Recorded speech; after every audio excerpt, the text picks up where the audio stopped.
Alors que Dassault Aviation semble être sur un petit nuage depuis les contrats signés pour son chasseur, mais aussi le rollout de son Falcon 5X ou encore le premier vol du 8X, il n'en reste pas moins qu'un tout autre événement reste à assurer pour l'avionneur. Le Salon du Bourget ouvre ses portes lundi aux professionnels, un événement majeur pour les exposants. On a voulu savoir comment ces derniers vivaient un tel salon et c'est au PDG de Dassault Aviation, Éric Trappier, que nous avons posé la question. Salon de Bourget, c'est avant toute chose la fête de la passion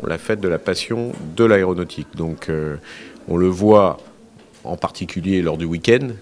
qui est le meeting aérien du dimanche où les familles viennent voir les avions avec leurs enfants.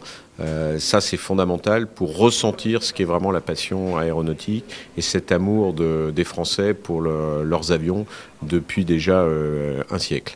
À côté de ça, c'est un salon très professionnel, énormément d'exposants, énormément de délégations étrangères qui viennent prendre le pouls des avancées technologiques, des produits, de leur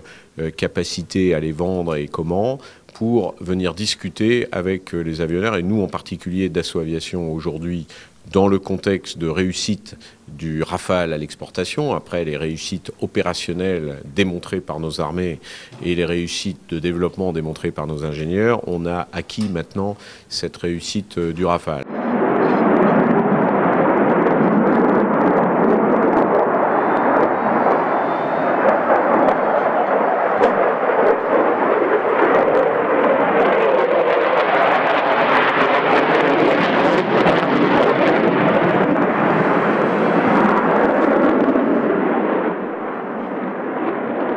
Et qui dit plus grand salon aéronautique mondial dit programme chargé, comme le confirme Éric Trappier.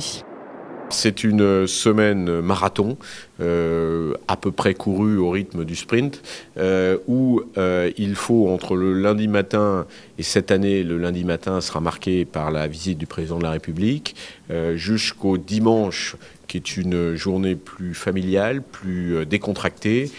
passer par la réception des délégations, des grands partenaires qui veulent pouvoir à cette occasion nous voir, partenaires français mais surtout partenaires étrangers, de la presse puisque c'est un outil de communication formidable pour parler des derniers développements, de nos institutionnels européens par exemple qui viennent aussi se rendre compte en matière aéronautique et de l'ensemble d'une manière générale de la classe politique qui vient regarder ce qui est cher au cœur des Français, c'est-à-dire cette aéronautique commerciale avec Airbus bien sûr, l'aéronautique Falcon avec le business jet et le clou cette année je pense, c'est-à-dire le Rafale grâce à ce succès à l'exportation qui évidemment va faire venir l'ensemble des visiteurs pour se rendre compte et toucher le Rafale de leurs propres mains. Dassault Aviation a ainsi conclu 2 contrats à l'export. Le premier avec l'Égypte en février dernier pour 24 Rafales, puis avec le Qatar le 4 mai. L'Inde a elle aussi annoncé son intention d'acquérir le chasseur français le 10 avril par la voix de son Premier ministre. Il ne manque plus que la signature pour acter définitivement la commande.